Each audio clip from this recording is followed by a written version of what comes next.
Hello friends, मैं अविनाश बिश्नोई आपका बहुत बहुत स्वागत करता हूं। आज हम घन से संबंधित प्रश्नों को हल करना सीखेंगे।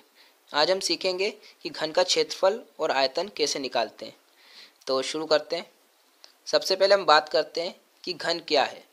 ज्यामिति में घन एक त्रिआयामी आकृति होती है जिसके 6 बराबर आकार के फलक होते हैं और हर फलक एक वर्ग होता है। उदाहरण के लिए पजल क्यूब, डाइस, ये जो हैं घनाकार आकृति के क्या हैं, उदाहरण हैं। अब हम सीखेंगे कि घन का क्षेत्रफल कैसे निकालते हैं।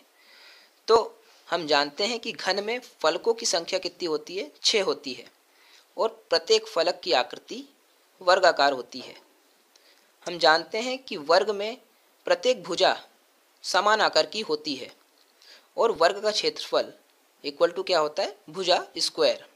तो अगर हम घन के भुजा की लंबाई d माने तो एक फलक का क्षेत्रफल इक्वल टू डी स्क्वायर, और इसी प्रकार संपूर्ण घन का क्षेत्रफल क्या हो जाएगा, 6 इंटू डी स्क्वायर। तो अब हम इससे संबंधित कुछ प्रश्नों को हल करेंगे।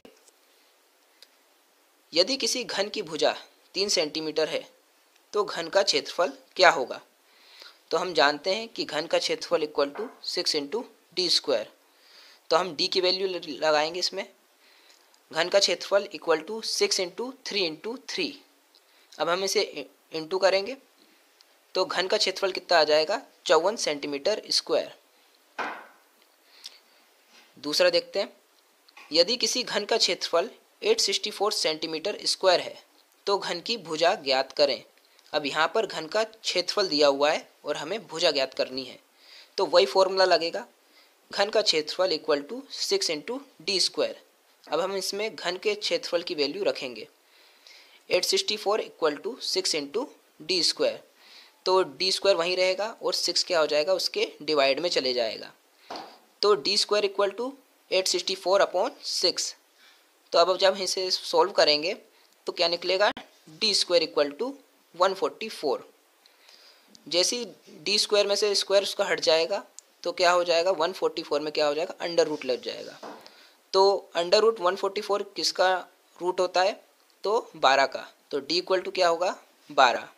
तो इस प्रकार घन की भुजा की लंबाई 12 सेंटीमीटर होगी। अब हम देखते हैं कि घन का आयतन कैसे निकालते हैं। तो किसी भी वस्तु द्वारा घेरी गई जगह को उस वस्तु का आयतन कहा जाता है। तो घन का आयतन कैसे निकालेंगे, तो उसका फॉर्मूला होता है कि घन का आयतन इक्वल टू घन के आधार का क्षेत्रफल इंटू ऊंचाई। अब हम जानते हैं कि घन की लंबाई, चौड़ाई और ऊंचाई क्या होती है, बराबर होती है, और घन के आधार की आकृति क्या है, वर्गाकार है, और वर्ग का क्षेत्रफल क्या होता है, भुजा स्क्वायर। तो घन का आयतन इक्वल टू क्या होगा, d into D into D. तो इस प्रकार घन का आयतन d क्यूब। तो हम इससे संबंधित एक प्रश्न देखते हैं। यदि घन की भुजा 5 सेंटीमीटर है तो घन का आयतन ज्ञात करें। तो हम जानते हैं कि घन का आयतन क्या होता है, d क्यूब, और d की वैल्यू क्या दी हुई है, 5 सेंटीमीटर। तो घन का आयतन इक्वल टू 5 क्यूब। तो हम इसको सोल्व करेंगे, 5 इंटू 5 इंटू 5। तो घन का आयतन कितना निकल जाएगा, 125 सेंटीमीटर क्यूब। सो फ्रेंड्स, आज हमने घन के आयतन और क्षेत्रफल निकालना सीखा। नेक्स्ट क्लास में हम घनाभ के बारे में पढ़ेंगे। तो आज के लिए इतना ही। Thank you.